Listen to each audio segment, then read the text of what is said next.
Nous sommes en direct en studio ici avec Loïc Travers, secrétaire national du syndicat de police Alliance. Bonsoir. Bonsoir. Merci d'être en direct avec nous. D'abord, un CRS, un de vos collègues, a été blessé lors de cette manifestation du 1er mai à Paris. Il a reçu un jet de pavé qui l'a frappé à la tête. Est-ce que vous avez des nouvelles de ce collègue qui est le vôtre? Non, j'ai pas de nouvelles pour l'instant. Il fait partie effectivement de ceux qui ont été parmi les plus blessés. Il n'y a pas eu que lui, il y a eu d'autres personnes. Mais lui, effectivement, fait partie de ceux qui ont été les plus touchés, puisque touché directement à la tête par un jet de projectile. À l'heure qu'il est, il est à l'hôpital de la Pitié-Salpêtrière, hein, c'est bien cela. Il s'est passé beaucoup de choses. Aujourd'hui, on va essayer d'en parler le plus précisément possible, le plus clairement possible. Philippe Martinez, le secrétaire général de la CGT, qui accuse les forces de l'ordre, le gouvernement, la préfecture, d'avoir chargé les syndicats, chargé la CGT, alors qu'on peut les identifier facilement. C'est complètement faux. Monsieur Martinez, comme d'autres, ont pu faire des commentaires qui sont assez hallucinants. Je crois que c'est surtout idéologique et on peut d'ores et déjà imaginer le discours de monsieur Martinez l'année prochaine, puisqu'il dira sans doute la même chose.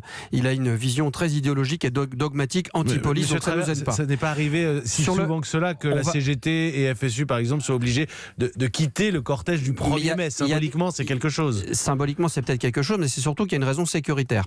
Depuis le début, depuis quelques semaines déjà, on sait qu'il y aura des Black Blocs normalement qui ont été annoncés et en l'occurrence ils étaient présents. Qu'est-ce qui s'est passé? On a vu un attroupement en tête de cortège de gens vêtus de noir, visages dissimulés qui sont arrivés. Et donc, ce qui s'est passé, c'est l'application stricte des consignes qui avaient été données par la préfecture de police en vertu de la loi anti-casseurs, c'est-à-dire qu'à partir du moment où on a un attroupement avec des gens qui ont un visage dissimulé, en l'occurrence c'est un délit, et qui commence à jeter des projectiles, on n'attend pas qu'ils forment un noyau de 300 à 400 personnes.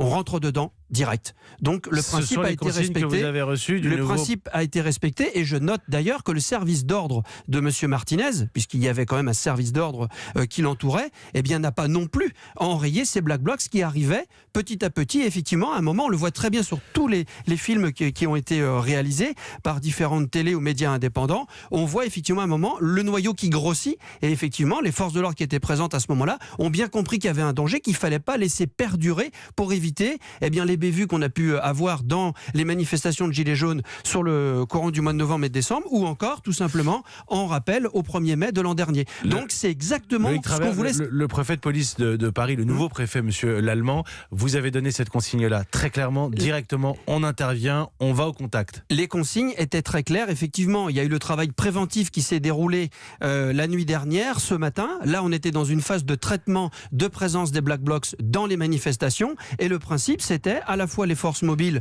qu'elles soient celles qui sont lourdes ou celles qui sont les brigades de répression des actions violentes qui étaient présentes et qui devaient aller au contact. Là, en l'occurrence, c'est des collègues CRS qui sont intervenus. Ne devaient surtout pas laisser les cortèges de Black Blocs se grossir, et c'est pour ça qu'ils sont intervenus. Malheureusement, le principe des Black Blocs, c'est justement de faire du dommage collatéral. Donc, ils choisissent toujours la même technique, la tête de cortège ou couper le cortège en deux pour faire du dommage collatéral. Monsieur Martinez fait partie de ce dommage collatéral. C'est la CGT n'était pas visée. Mais c'est ce qui a permis au reste des adhérents et sympathisants des autres du cortège de continuer la manifestation. La CGT n'était pas clairement visée, c'est ce que vous lui répondez ce soir. Absolument pas.